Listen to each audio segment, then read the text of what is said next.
Welcome to Full Stack Business Owner, where we are enhancing your full stack of skills to build wealth inside and outside your business. Charley, do you know how I know this is going to be a good episode? I'd love to know. How do you know? I'm actually a bit nervous. I'm like, what if this isn't good? So, you know when you've had like a couple of cups of caffeine and you're like looking down, you got half a cup to go and you start getting like the jitters and you're like, I think I'm at this perfect level of peak performance right now. I'm there. But I'm still going to keep drinking the coffee. And that's why I know it's going to be a great episode. You know what else? Well, this rule, Grant, 3 cups before 9. And it's like, that'll really get you where you need to be. Now, I got up at 7 and it's 8:30 now and I'm on my 3rd cup. So sweet spot. The sweet spot. Sweet spot. You know what else is good and does give me the jitters and is as pleasurable as coffee, Charley? Is it my newsletter? It's the newsletter. For everyone who's listening, head over to fullstackbusinessowner.com/newsletter. Put in your details. We send you out an update every time we drop an episode, but we also have some cool as Easter eggs coming out. That is fullstackbusinessowner.com/newsletter. I reckon I'm getting better at these intros, but something that I've always wanted to beat was your disclaimer. Let's cue it. Charley here from Full Stack Business Owner. I need to let you know that Grant, myself, and the Full Stack Business Owner team are in no way, shape, or form qualified to give you financial advice or pick investment products. We highly encourage you seek out and engage the use of professionals when making financial decisions or comparing investment products.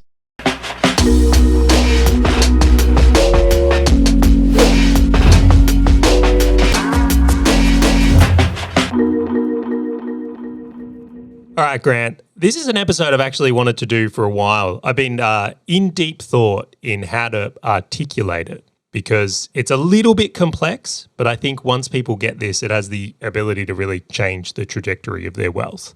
Now, I'm going to be really here unpacking the idea of how compounding and leverage can actually work together, and perhaps that too much focus on one or the other can lead people worse off.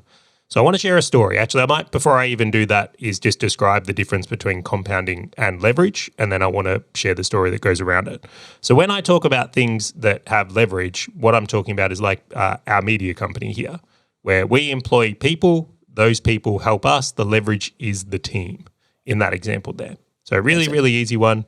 If I was thinking about leverage when it comes to investing, it would be debt, right? I'm borrowing money to buy more assets, that's leverage. When I think about compounding, I'm really thinking about things that stack on top of each other by themselves in general. So this would be like compound interest in a bank account is a really good example. Or in the case, one of the ones I actually like to include here is like a brand. So if you think of brands like Apple, for example, I would say their brand compounds. Like it really does. They've done a miraculous thing, although completely noting they probably spend a crap ton of money to maintain that brand and reputation and all the rest of it. I still think that's a modern day thing that compounds. I really do. I'd probably throw relationships in the category of compounding as well. Totally. Yes. Yeah, completely. All right. So I'll share what happened to me, and then we can dig into some other examples. Because I see this rampantly today. I actually had some calls last week with some other business owners, and I can see they don't get this yet. So we're going to hopefully help a lot of people with this. So earlier on in business, when I had the agency, I developed an obsession with leverage.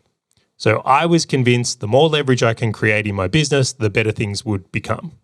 So an example here was if I was, let's say, running an ad account, it was a better business model if someone else was running that ad account and I was out of that. You know, the whole idea of like work on the business, not in the business. Yep. Yeah, so I became a little bit more obsessed with that. So what I would do is focus on hiring people to do things. I would do things like try and make trainings and sell trainings because you make it once and then you're able to sell it multiple times. And in theory, this sounds like the more leverage you have in a business model, the better it is.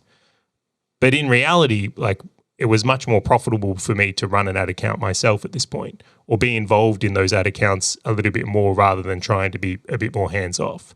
So this obsession with leverage at this point actually led me to have an overall less profitable business. More leverage, don't get me wrong, but less overall profit. So what that meant for me is because I had less overall profit, what was happening is less profit means I'm taking less profit out of my business and investing less. Yep. So when I'm now investing less, this is the thing that compounds, right? That piece over here is going slower. Or not at all. Yeah. So for a lot of people, even if they are focused on leverage, there's no compounding happening, right? Or very slow compounding. It's funny. I had the same thing in the software business. Where I don't know if I ever shared to you like how I did it. So I used to have an SEO agency, and I'm like, oh man, I hate agency work. Like the team, the replacement of the team, the clients, like everything was just a bit of a grind. Great profit margins. It was just a bit of a grind. And I remember reading and like going, well, what are the better business models for me to implement? And everyone's like, technology is where it's at. So I dove deep into the technology rabbit hole because it's like, I can build some software once and just utilize that forever, right? Like the one-to-many leverage component. And I did this for years, like 5-6 years on punching off this concept of how do I get better leverage as a business owner. And I thought I was king because I'm like, well, what other better leverage is there, Charlie, than code? Code has to be one of the best leverages in my mind. And it's a great one, by the way. It totally is great for leverage. And so then I took a decent chunk of 6 figures over a period of time, and I did not pay myself a salary for like 2.5 years. And I just poured all this cash into this one business thinking that was the key. And it wasn't until a lot of conversations between you and I and a lot of sort of self-reflection where I'm like, hang on, wait, what am I actually doing that's compounding here? Like I've got this business that's growing, but like, what am I doing that's compounding? Like I got nothing. Can we use a number on that? Because this is another one I really want to unpack here. So this is where the idea of like, let's say it was 100 grand. I don't know. I think it was more than that, but let's say it was. It wasn't more, but we'll use 100 grand. Okay, well, we're going to bump that up then. We're going to say it's 250 grand then, just to make it sting a little bit for you. It's this dagger. Oh my. All right. Okay. Well, I don't want to, I'm not going to say how much you put into it, but it was substantial, dude, or I was substantial. But if you've got that 250 grand and you just plowed it into something that has leverage, right? Great. Like you potentially are going to create leverage, but what would that 250 grand have done if you had used it as a deposit on a $1 million property and let that compound? Just keep sticking it in. But yes, exactly. Yeah. So if you're running a business and you're electing to focus on leverage and ignoring compounding, you may actually get lesser overall returns. I am case study number 1. This guy right here, case study number 1 of like I learned the hard way. You know how people like learn by like failure? Like the school of hard knocks. Yeah. Well, here's insight number 2, right, is that so Charlie starts to recognize this. He goes to play golf one day and he's like, all right, Mercedes, Porsche, like all the guys with serious money and serious wealth. I'm like doctor, lawyer, crappy business models, right? Trading time for money, but their wealth is astronomical. Yep. And I go, how? What's the difference here? I've been led to believe that, you shouldn't trade your time for money. That's a terrible idea. Okay, great. So I'm at a very expensive golf club. I'm seeing all these people that are trading time for money that have done really well in life. What's the gap? Maybe they've all written books, Charlie. Maybe they've all got software companies. Maybe they just are better at leverage than you. Apparently. But I think this is the point where people sort of don't see the other side. Like leverage by itself is great. Don't get me wrong. Like there is so much to leverage that is valuable for business owners, right? As long as they factor in the good and the bad with it, to your point around running the agency, having the team that has an expense where if you like, well, if I use less team, a bit more of my time, I can extract more profits. But isolated, it is not the thing that will produce the same results of the guys driving Mercedes and Land Rovers and Porsches and stuff like that at the golf club.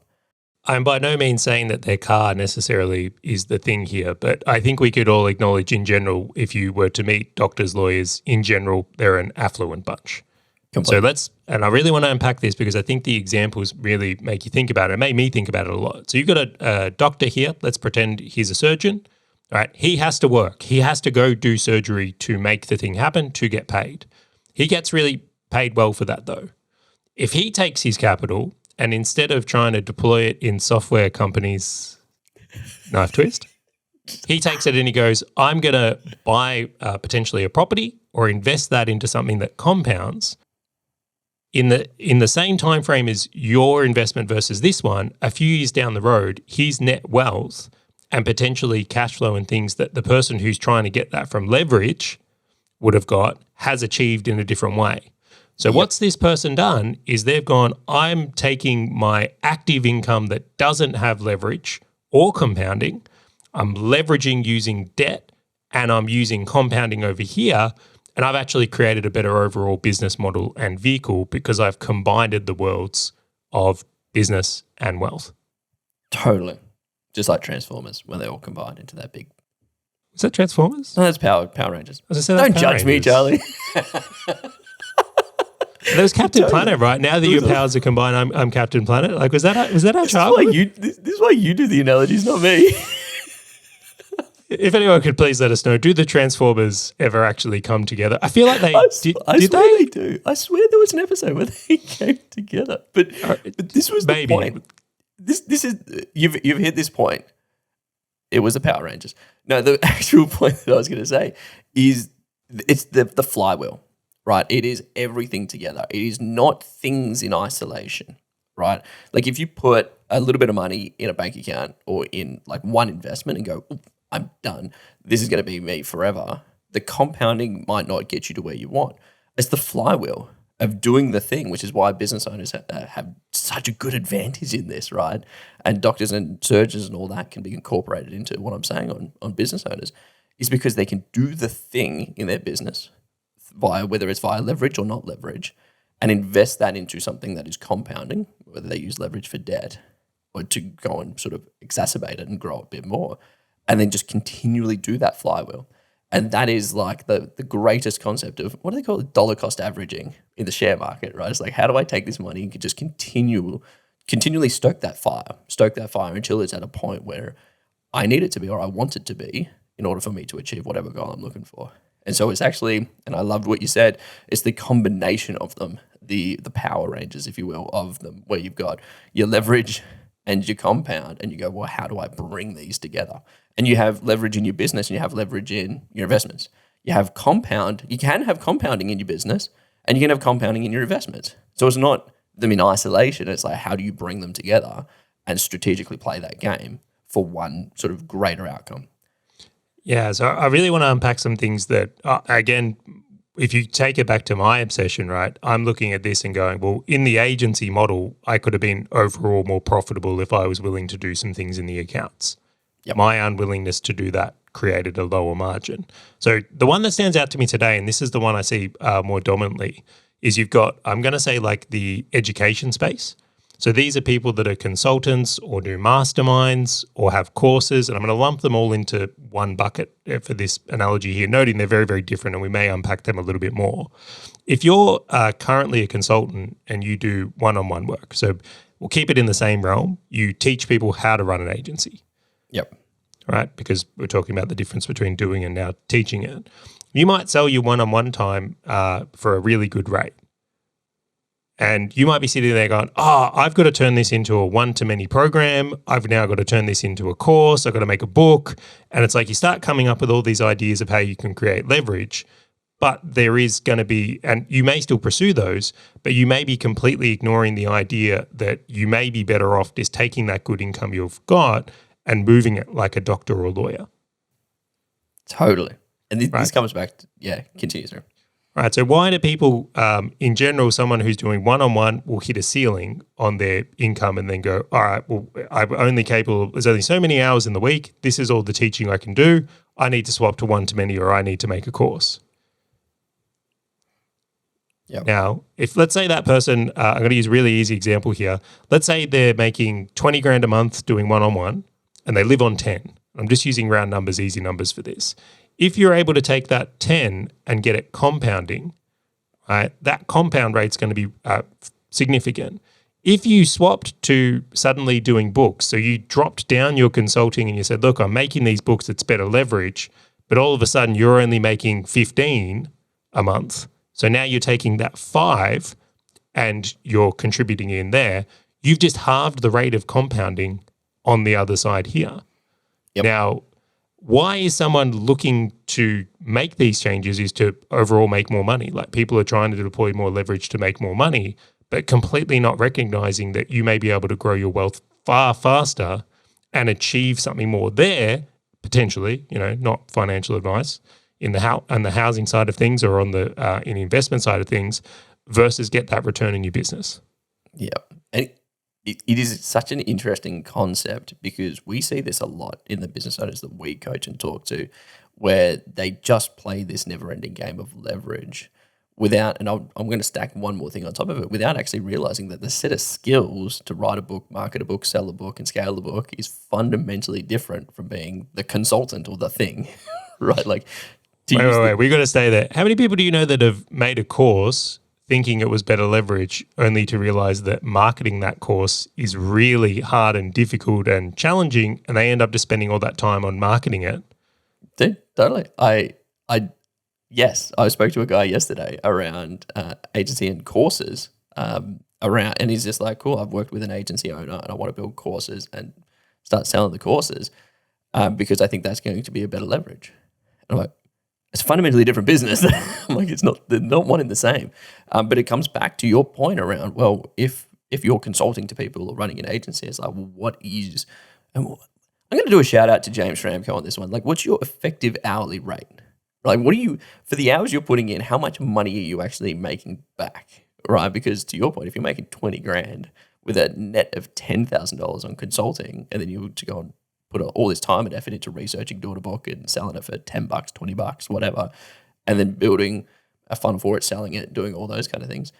At some period of time, at what point do you stop and look back and go, was that a better use of my time? And this is what I had on the capital that I deployed into the software company of going, wait a second, there's actually a better use for my capital for me than putting it more into the business.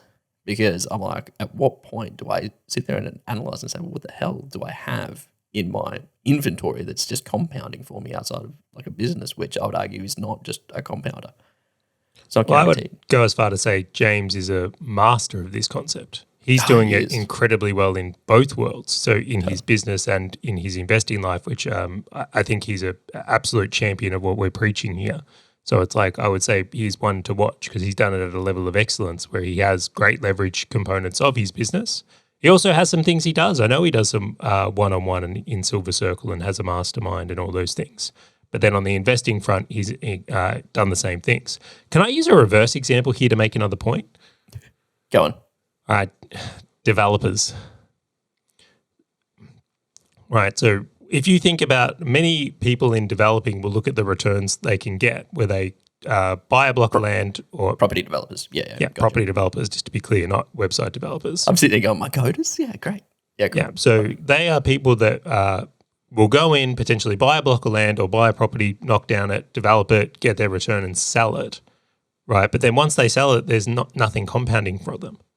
So you see many developers where they've actually taken an asset where it does compound really well and actually turned it into something where it's got good leverage, don't get me wrong, but they've reduced their entire compound effect. Now, I actually found this interesting. Many developers actually end up retiring worse off because they focused on getting the returns from their developments rather than stacking things that compound. So this is kind of the reverse thinking into that. And I will give a shout out to Rob Flux, who brought me into this idea, because the way he thinks about it, and I just want to use a different concept, when he's done developments, he's got his 1 in 6 rule, where he goes, he'll buy a block of land and he'll build 6 on it. And he knows his margin is that he'll sell 5 of them and keep 1. So he is actually keeping an asset on every development that then compounds. Yep, which is probably paid off. Yeah, dude, that's a great concept because you got compound on the rent and you got compound on the value of the property. Yeah, so this is a guy that sat there and rethought the idea of his business model where it's got great leverage, where now he's turned it into something that has leverage and compounding. And I'll just share one more thing. He finishes every development with a property he then owns outright, which he can then borrow against to do his next development or have the rent coming in to increase his borrowing power on the next one. Like, that is leverage and compounding in a business model at just another level. I think it's an excellent idea. Respect, Rob. Respect. I I'm curious. Have you ever done like an audit across like your own books and just gone, how much of this is compounding versus not compounding? Like, are you that so specific on top of it where like it's almost like your health of your, I don't know, call it personal wealth is based on what's compounding and what's not compounding? So to use this as an example around, you got your business, we're exchanging time for income, doing some consulting, got the media business and all those kind of things. And then you've got your assets outside of it. Is it always a game of like, what is compounding more and what am I moving? How much money am I moving into what's compounding? Like, is that ever a thing in your mind? I'll share some insights on I've had from this.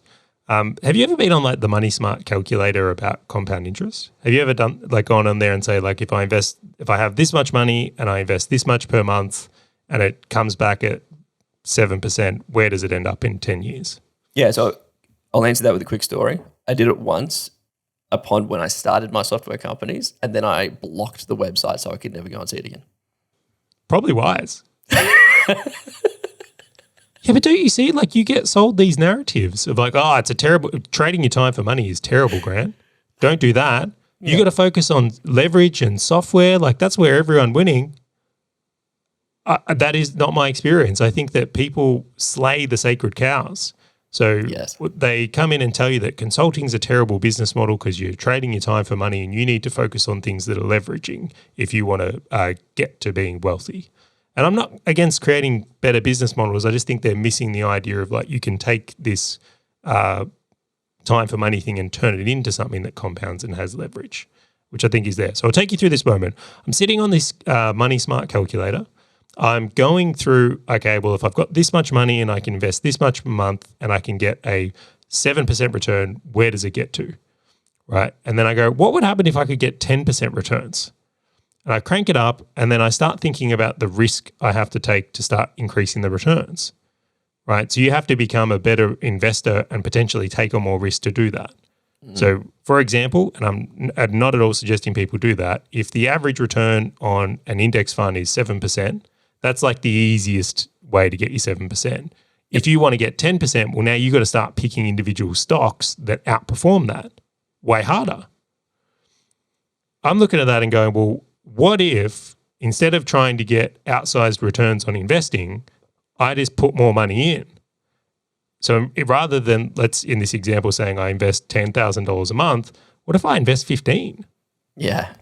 And I'm sitting there and I'm going, wow, the money you put in makes a bigger difference than the returns you get. And I'm sitting there as a business owner, I'm going, I actually think it would be easier for me to generate more money in business, even if it is trading time for money, or through these leveraged outcomes, and invest more than it would be for me to create crazier returns. So that was like my number one epiphany of going, well, if I focus too much on leverage and my profit gets too small, it's going to slow down my investing too much where it's going to take too long for that flywheel effect to come on.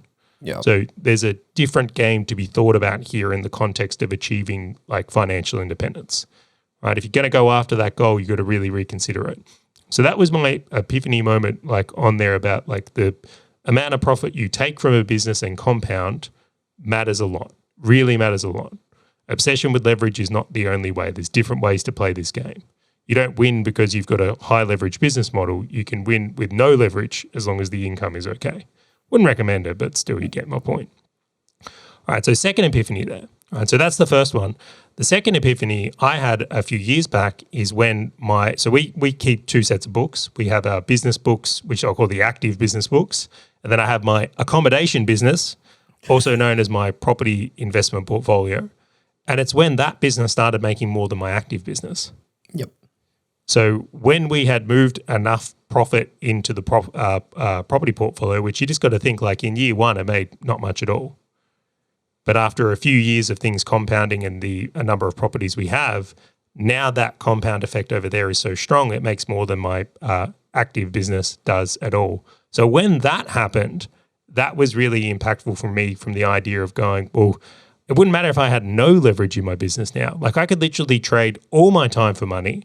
As long as I keep pouring things on that, I win. Like that's the cheat code to winning at life now, because that has on this side of the equation. So when I think about my accommodation business, it has all the leverage and compounding baked into it. Isn't it interesting? in the Full Stack Business Owner Facebook group, there was a conversation around a previous episode that we did on building a business for cash flow to sell, for impact and lifestyle. And there was a question that was propped up around like, what is the best approach and what is the best thing to do first?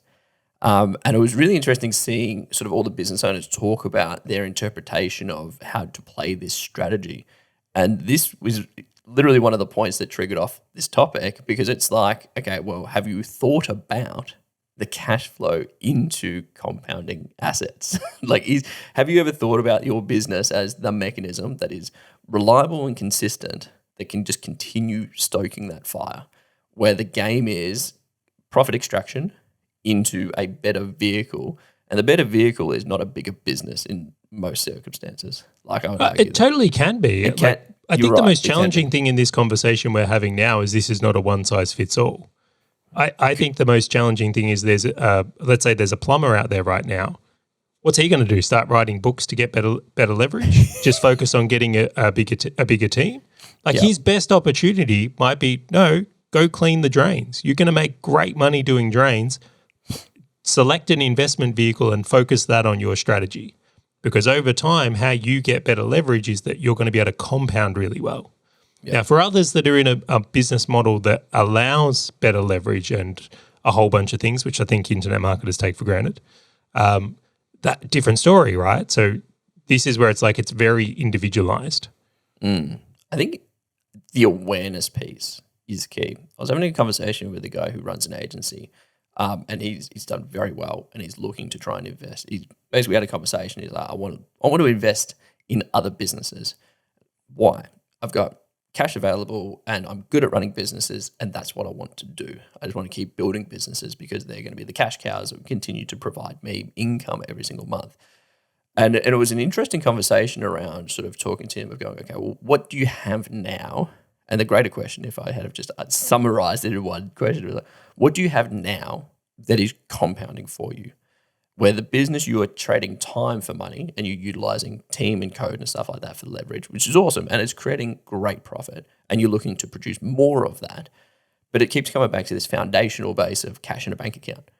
What else do you have that compounds? What is growing? Like, what are the assets that you have outside of cash flow from businesses? And the answer was nothing. And that was his massive epiphany moment where he's just like, oh, if something happens to me and I can't earn, or if something happens to the economy and I can't earn, I don't have anything else. Like, there is nothing that I've got that's compounding. And then previously we've spoken about this risk off concept of going, well, where do you have these things that, like, if business is a risk on, quite active, you need to be around to put fuel on the fire. Where is the risk off, where it kind of can compound on itself and it can kind of operate itself to an extent without you really getting heavily involved? And for him, it was almost that question of going, oh, that's the thing that I've missed. For someone who's very, very successful, that was the only thing, that was the only gap, because not too many businesses talk about not too many educational concepts or books talk about the concept of leverage and compound being combined into a Super Saiyan. I love we keep bringing up. I had to. Now we're in Dragon Ball Z. I actually love Dragon Ball Z, by the way. Dude, I thought that was a great show. Did you see? I got Goku coming out of this. That's great. So yeah, is the frame up here that it's like, okay, leverage, if you just focus on leverage, all right, you're Saiyan. Right? And if you just focus on compounding, all right, you're only a Saiyan. But if you can combine leverage and compounding, that's Super Saiyan. Super Saiyan. Maybe even Super Saiyan 2. Well, you know how he's got the levels? Like, yes, that's exactly like his power levels are off the chart, Charley. But that was the point. But it was this question that, okay, Charley, like, how many things have you read? Because for me, I understood the concept of compounding from a heap of great investors. Right? Talk about Warren Buffett, Howard Marks, all these kind of full-time investors. But for me, then I was reading books around leverage, like the Navals and things like that, of talking about, well, people leverage, code leverage, all this, like money leverage. But where is the book that talks about the combination of them to say, okay, well, maybe if you look at doing both at the same time, maybe that's going to be great. And so for me, that was a frustrating epiphany through my sort of decade of running businesses and just funneling cash back into more businesses. And then I got to the end, I'm like, I just got cash flow, but what am I going to do with it? It was more of a frustration upon going, why the hell did someone not tell me about this combination of the two like earlier? And that, oh, dude, I can't tell you how frustrated it was for me. I was just sitting there going, oh my God, it's so clear. If only someone had brought it up before. But yeah, I'll keep talking about my frustrations. No, to the point is like I think this is a conversation that isn't happening. I think the investing people in general are very focused on compounding and they isolated that in their world. Totally. And the business people are very focused on leverage and they're not thinking about compounding because, the more leverage a business has, the better it potentially is. I'll say potential, right? Because like, again, there's different things that exist within that. When you can combine them and like, I would make the argument that the reason I've been able to create the life I have today is because I've had both working for me. Like it's the both that has made the difference overall. So that's like the key message that I think is here, and just like the continuous effort of marketers and people to tell you why, trading your time for money is a terrible idea. Don't do that. It doesn't work, Grant. It's a bad business model. Where it might actually be the thing that enables you to achieve the thing you're actually trying to achieve in the quickest possible time, rather than trying to rebuild a new business in another area that has better leverage, where potentially you're going to have zero capital to invest in that compounding component.